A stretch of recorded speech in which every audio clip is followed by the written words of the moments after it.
एक एक कार्यकर्ता का ध्यान रखने को, चाहे वो आपका वाल्मीकि समाज में पड़ी हो, चाहे वो आपका भोई समाज में पड़ी हो, चाहे राजस्थान में मीनाओं में पड़ी हो, हमेशा भीमाजी आगे बढ़कर साथ दिया निकालती है। अभी उसने इस बात को नहीं देखा कि अगर अन्याय है तो किस जाति में अन्याय है।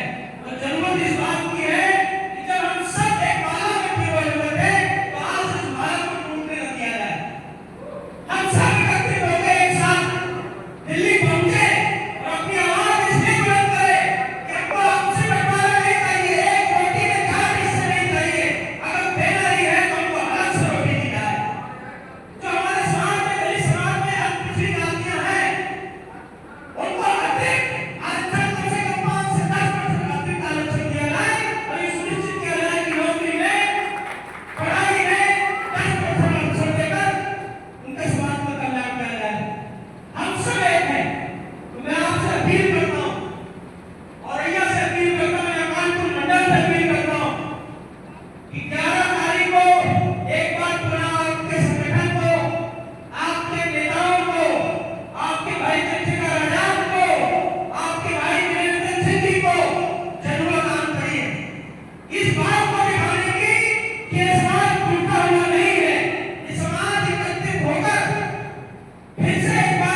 काशी मिलेगा। जब जब आप इतिहास के पन्ने आप पलटेंगे तो सिर्फ और सिर्फ आपको अशोक का नाम ही मिलेगा। इस देश में कुछ नहीं था। आप पढ़ो, जहां भी आप देखोगे सिर्फ आपको बुद्ध के अवशेष प्राप्त होंगे। लेकिन ये है कि अलग अलग समय पे लोगों ने आके अलग अलग धारणाएं पैदा करके हमको आपस में बिखरा दिया, धर्म के नाम पे, जात के नाम पर बांट करके। लेकिन मैं शुक्रगुजार करता हूँ अपने राष्ट्रीय नेतृत्व का, भाई चंद्रशेखर आजाद जी का और भाई वीरेंद्र सिंह जी का, जिन्होंने इस समाज को उस ओर जाने से रोक लिया। आज हम जैसे आप जैसे पढ़े लिखे लोग इस बात को समझ रहे हैं। आप अपने आप से सवाल करो कि भीम